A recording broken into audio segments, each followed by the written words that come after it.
passionné de hip-hop, que vous découvrez très jeune. De cette passion, vous allez en faire un métier qui vous amènera dans de nombreux pays, dont les États-Unis qui nous sont chers. Cette aventure, vous l'avez couchée sur papier, dans un livre qui est sorti l'année dernière, Be Hip Hop, un livre qui porte aussi le formidable message que l'on peut changer sa vie. D'ailleurs, vous êtes en train de la changer, votre vie. Vous allez nous raconter ça après. Donc, bonjour Gary. Bonjour Sandrine. Alors, j'aimerais d'abord que l'on revienne sur ce qui a déclenché cette passion, qui est née un peu grâce à votre maman. C'est né même beaucoup grâce à ma maman qui travaillait dans des centres sociaux et culturels, en maison de quartier, en secteur populaire, en région parisienne, où le hip-hop avait beaucoup de place à l'époque. Et puis moi j'allais avec elle, je la suivais sur différentes manifestations. Et j'ai découvert la danse en premier lieu et j'ai trouvé ça tellement incroyable que ça m'a touché, ça m'a piqué. C'est devenu mon terrain d'expression premier en tant que pré-ado, ado, jeune adulte. Alors, vous avez lancé pendant des années, ouais. Hein, et puis vous allez être fiers tout d'un coup de voir qu'autour de vous, il y a des jeunes qui sont fiers de leur racine africaine. C'était un peu une révélation pour vous. Hein. C'était une révélation incroyable de pouvoir s'identifier à des pères afrodescendants qui brillaient dans un certain domaine, qui était à la fois artistique, mais aussi sportif, expressif. Il y avait beaucoup d'intelligence dans certains textes de rap, beaucoup de fierté. Il y avait quelque chose qui était fort, et ça m'a permis de me rapprocher un peu de mon africanité par cette activité. Oui, c'était un peu une quête identitaire, ouais. Quelque chose que vous n'avez pas touché finalement avant. Il a fallu ça pour que ça se déclenche. Il a fallu ça pour que ça se déclenche, parce que mon identité africaine, bien qu'étant baignée dedans par ma vie qui était ce qu'elle était, j'ai pas eu une transmission directe de la part de mon paternel sur ces sujets-là, qui est souvent le père est souvent dans une famille le repère identitaire qui transmet justement à ses enfants cette construction identitaire, et que j'ai eu en moindre mesure. Donc j'ai été la chercher un peu différemment, et le hip-hop est venu en réponse à ça, où j'ai pu m'identifier à des personnes afrodescendante et qui... Alors, afrodescendante, vous vous définissez aussi comme un afropéen, ouais. C'est le terme que vous employez. Ouais. Contrairement à certains, vous êtes très à l'aise dans cette double culture, vous la vivez bien? Je la vis super bien parce qu'elle fait partie de moi, et je pense c'est la richesse déjà de notre monde, d'avoir des cultures qui se croisent aujourd'hui, de pouvoir vivre en communion avec différentes cultures. Et moi je crois beaucoup vraiment à la mixité et à l'enrichissement mutuel des cultures plutôt qu'à la domination d'une culture par une autre. Ce qui a été le cas à la suite du siècle des grandes découvertes, on va dire, et sur les 500 derniers siècles de la compréhension que j'en ai du monde contemporain. Je pense que le plus on mélange les cultures, le plus on s'inspire de l'une et l'autre, le mieux c'est. Moi je me sens super à l'aise avec ça, je suis très fier d'être français, je suis très fier d'être européen, je suis très fier d'être africain, je suis très fier d'être ghanéen, et j'en suis content. Il y a tellement de belles choses. Je troquerai contre rien au monde le rap français, et je troquerai contre rien au monde le foufou de mon pays natal. Alors pourquoi vous croyez que c'est aussi compliqué, enfin un peu philosophie de comptoir, pourquoi c'est aussi compliqué pour tellement de jeunes aujourd'hui de se retrouver dans ces doubles cultures? Je pense que c'est difficile de s'y repérer parce qu'on a du mal à voir cette porosité. On aime bien scinder les choses et les faire coexister. Alors que aujourd'hui, ce que je trouve plus sympa finalement, c'est de faire fusionner. Pourquoi est-ce qu'on doit dire que ce sont justement des Français d'origine X ou Y, plutôt que dire voilà, ce sont des Afropéens, je ne l'ai pas en asiatique, je n'ai pas encore le terme, mais il faut le trouver. Ceux qui l'ont, voilà, on est preneurs. Mais finalement, c'est ça. On n'est pas l'emboîtement de deux choses, on est une nouvelle chose. Quand on prend du rouge et du bleu, pas du rouge et du bleu juxtaposés, on obtient cette nouvelle couleur qui a sa propre identité, qui a sa propre définition, qui peut être plus ou moins intense, et c'est vers ça qu'il faut aller.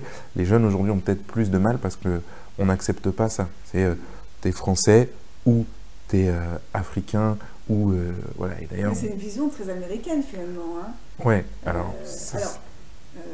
Enfin, oui et non, parce que c'est vrai que l'Amérique est très communautaire, mais d'un autre côté, les communautés se revendiquent à la fois d'être des Américains et de leurs origines. Et ça, c'est plus permis aux États-Unis. Vous avez été longtemps aux États-Unis, on va y revenir. Et c'est vrai que c'est une vision que vous avez pu constater là-bas, sur place? Alors, aux États-Unis, ce que j'ai bien aimé, c'est que justement, il y avait ce côté afro-américain. Ouais. C'est-à-dire, je fais partie de ce pays, de ce pays, dans ma communauté. mais dans ma communauté. Mais de l'autre côté, pour moi, il y avait aussi une rupture d'héritage assez importante, dans laquelle je me retrouvais beaucoup, ce qui est plus rare chez les Français, de façon générale. Donc je m'y retrouvais quand même pas mal avec ça, et d'avoir pu créer un parallèle avec les personnes que j'ai pu rencontrer, avec qui j'ai pu discuter. Et de là, justement, j'ai poussé un petit peu plus sur ce terme d'afropéen. Finalement, c'est ça. Je fais partie de ce continent, je fais partie de ce pays, de cette histoire, mais avec le fait de faire partie de ma communauté, comme aux États-Unis. Maintenant, c'est vrai que l'héritage français, il y a quand même beaucoup plus, de façon générale, une certaine fierté à cet héritage qui vient des parents. Et on est fier de revendiquer, surtout quand on se construit en tant qu'enfant ou jeune adulte, dire je suis sénégalais, je suis malien, je suis marocain, je suis dans la lignée. Je suis dans la lignée, parce qu'il y a cette transmission-là et que c'est un héritage presque, comme c'est plus ancien, c'est presque plus précieux. C'est quelque chose qui vient de nos parents, qui fait partie de notre intimité, notre cercle intime. Chez nous, on parle une autre langue, on mange d'une certaine façon, s'habille d'une certaine façon. Et ce qui est, je trouve super, super beau, en fait, finalement, de voir que ce cocon familial a aussi presque un côté sacré. Il y a cette sphère privée qui vient évoluer dans une sphère publique. Et de là, il y a une évolution et cette porosité dont je parlais tout à l'heure. Et ça, c'est cool, mais je pense que la sphère publique a encore un peu de travail à faire pour accepter un peu plus toutes ces sphères privées plurielles. Et c'est tout le débat de la laïcité, de l'inclusion sociale qui sont ultra actuelles aujourd'hui en France. On fait avancer un peu le curseur, ça va y aller. On va en rediscuter. Parce que moi, j'aimerais qu'on parle justement de l'agence qui est née de cette passion, l'agence spécialisée en hip-hop. C'est le début d'une aventure donc, qui vous fera voyager aux États-Unis. Quel regard portez-vous sur cette période, sur cette jeunesse, vous qui êtes toujours si jeune, mais qui a été un pan de vie important? Aux États-Unis, tout mon parcours? Le début de la création de cette société, en vérité, vous avez voulu faire en sorte que votre passion devienne votre métier, et d'allier les deux, c'est formidable, c'est souvent le rêve de beaucoup, et vous l'avez fait. Ben ouais, je l'ai fait. Alors, je l'ai fait spontanément. J'ai toujours évolué dans la culture hip-hop, j'ai toujours eu foi, on va dire, dans l'avenir, de façon générale, et foi en mon guide, dans mes étoiles, mes énergies, et je me suis laissé porter par ça s'est fait tout seul en fait. J'ai eu la chance de pouvoir faire des études supérieures de gestion et de management d'organisation, donc que j'ai appliqué directement à mon sujet, donc à la culture hip-hop, en me disant je veux monter ma propre société, avoir cette liberté-là, de prendre mes décisions, de pouvoir créer mon projet, créer mon avenir. Voilà, comment je vais faire pour gérer. Donc c'était sympa, toute cette période de jeunesse. Je me suis inspiré de mes parcours universitaires, de beaucoup de contenus sur Internet, de beaucoup de séjours aux États-Unis qui ont cette mentale très américaine, du American Dream, you can do it, get rich or die trying. You can do it, et Barack Obama après. Voilà, j'étais au cœur du truc, mais ils sont vraiment très très do it yourself, et c'est très américain, c'est très hip-hop. J'ai tout mixé et voilà, sans faire exprès, je me suis retrouvé à la tête de mes sociétés. Vous en parlez tout à l'heure du vivre ensemble, de la difficulté parfois de vivre ensemble. Le hip-hop vous a permis de défendre cette idée justement de cette mixité réussie des cultures. Mais le hip-hop, c'est par essence même une mixité de cultures. Il y a de la culture africaine, il y a de la culture, parce que c'est Black Created, c'est né en Jamaïque, où il y avait beaucoup de mixité de culture, parce qu'on parle souvent d'Afrique, mais c'est un continent avec une pluralité de cultures par pays, par région, de langues, de plein de choses, même par pays, il y a une pléthore de langues par pays. On laisse de côté le sujet du découpage des frontières. Mais voilà, donc tout ça, en fait, dans l'île de la Jamaïque, a ensuite été importé à New York, qui est déjà une ville cosmopolite avec beaucoup de brassage culturel, ethnique, qui où il y a eu un mélange avec de la danse, avec du parler, avec des tenues vestimentaires, avec de l'art plastique, donc l'expression écrite, le graffiti. En fait, tout ça, déjà, c'est une mixité de culture et de moyens d'expression et d'art au sens large, avec en plus, dedans, ce côté, tu fais du hip-hop, you do hip-hop, ok, show me, et c'était juste, on partage une passion commune, mais peu importe finalement que tu viennes de tel endroit ou de tel endroit, même si aux États-Unis, c'était au départ créé dans le Bronx avec des communautés qui étaient très afro-descendantes et très hispanophones, ça finalement, ça s'est ouvert, ça a touché d'autres quartiers, d'autres populations, d'autres ethnies, d'autres classes sociales, et le hip-hop, c'était ça quasiment dans ses premières années. Aujourd'hui, 50 ans après, c'est encore... 50 ans. Ouais, 50 ans, c'est encore plus le cas. Enfin, moi, j'ai vécu les débuts du hip-hop. Ouais. C'est intéressant parce que la première fois qu'on s'est parlé, vous avez parlé justement de ces fameuses valeurs du hip-hop, tous ces codes, Ouais. toute cette moralité. Alors que dans l'imagerie publique, le hip-hop, c'est souvent la violence, la vulgarité. Et donc, finalement, le hip-hop, c'est pas toujours l'image qu'on peut en avoir, mais c'est quelque chose de très codé vers l'humain, vers l'harmonie, vers la bienveillance. Alors, à la fois oui et à la fois non. Ouais. En fait, effectivement, c'est paradoxal. De toute façon, on vit dans une société de paradoxes. Mais effectivement, il y a ce côté très valeur, très humain, très inclusif, et dans le partage et dans l'amour, finalement dans la paix, qui sont dans le slogan, on va dire, universel du hip-hop, assez connu, Peace, Love, Unity and Having Fun, qui en dit long sur l'ADN que porte cette culture-là.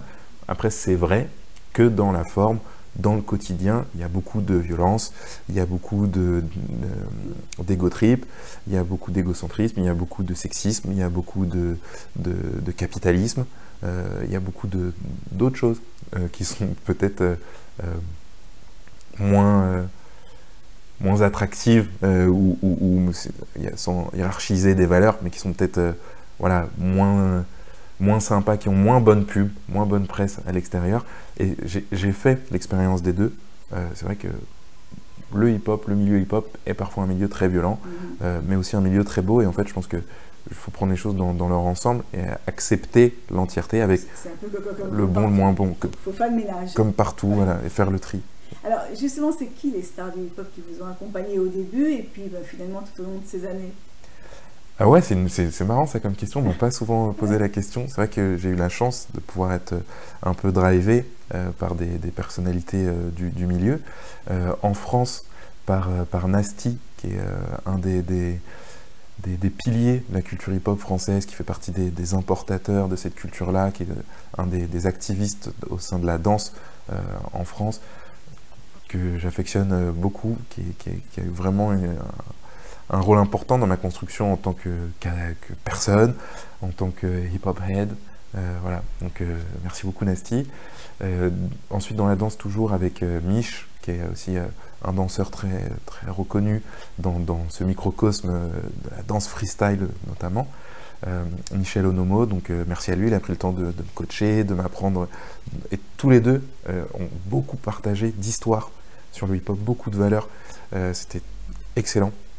Dandiguel, qui est un rappeur et un maître de cérémonie à un rayonnement national et avec une très forte puissance locale en Île-de-France, et qui est pareil, beaucoup d'histoires, beaucoup de valeurs, beaucoup de principes, quelqu'un de très droit qui m'a beaucoup aidé à me construire.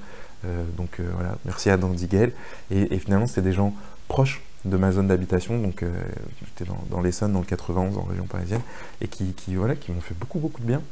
Et les autres qui vous ont fait rêver de l'autre côté de l'Atlantique, c'est ceux qui vous ont amené aussi peut-être à cette culture hip-hop, les grosses stars, voilà. Les boomers du hip-hop. Et de l'autre côté, ça c'était mes repères, et de l'autre côté, j'ai été très touché par Tupac, par Biggie, par Nas.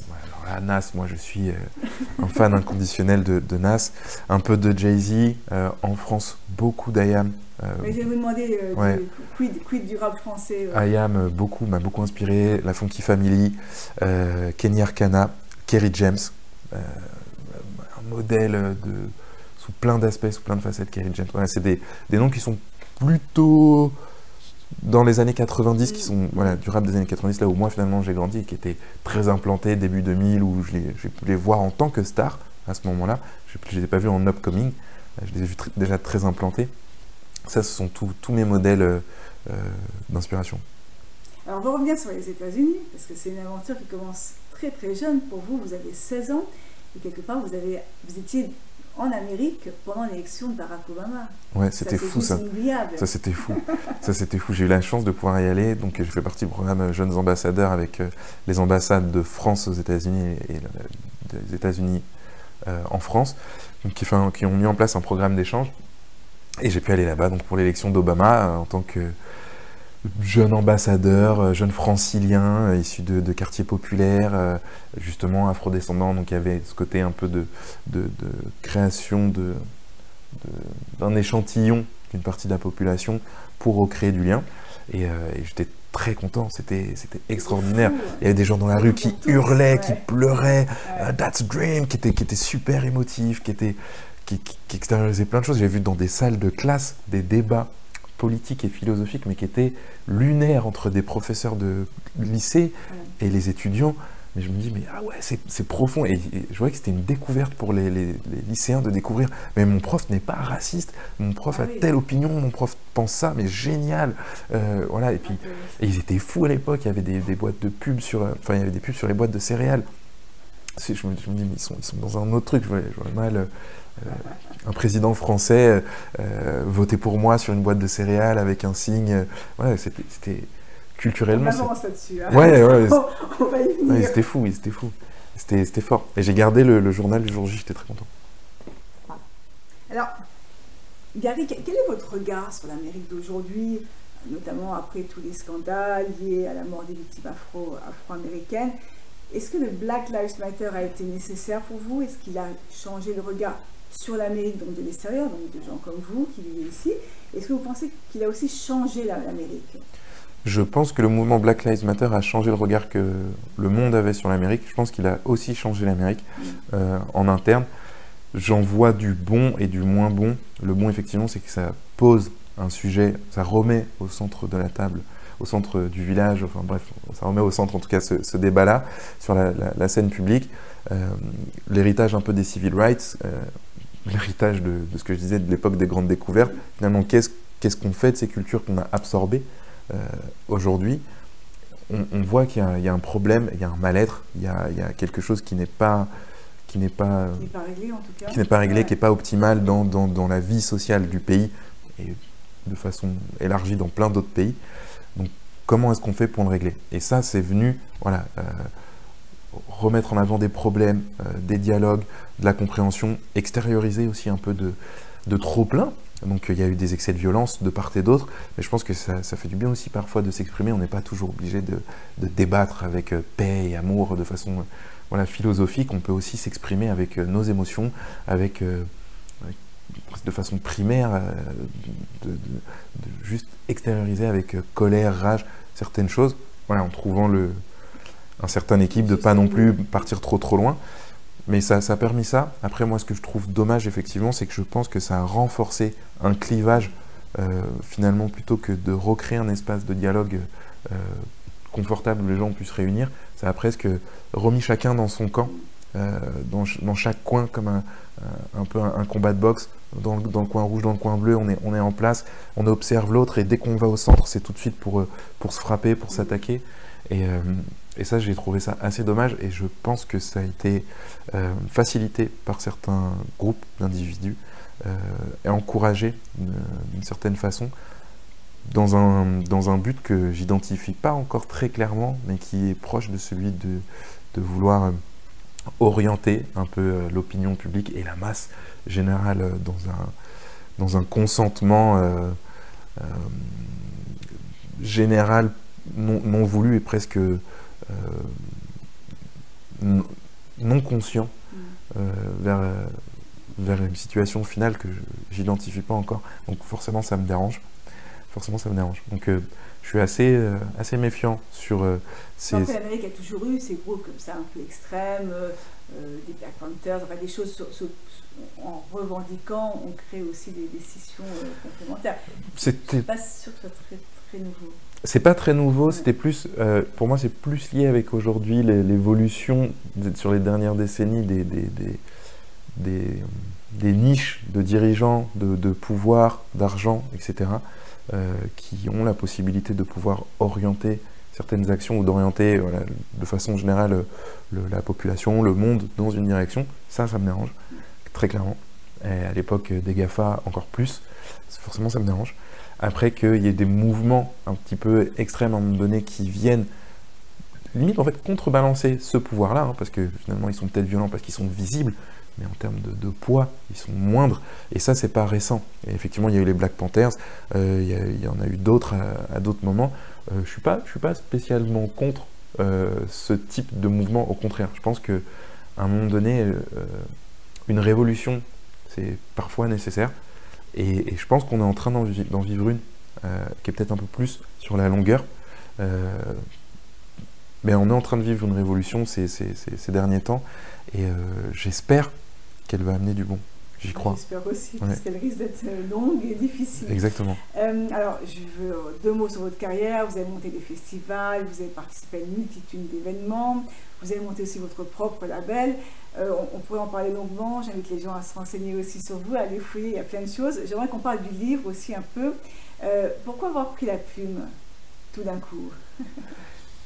Et alors pourquoi j'ai pris la plume? Je crois que vos réflexions, justement ce qu'on vient de voir, les réflexions sur Black Lives Matter, vous ont aussi permis de réfléchir et donner envie de prolonger les premières idées de l'écriture. Je crois bien. Je crois qu'à ce moment-là, en fait, effectivement, j'ai eu un trop perçu d'informations que j'avais besoin d'exprimer.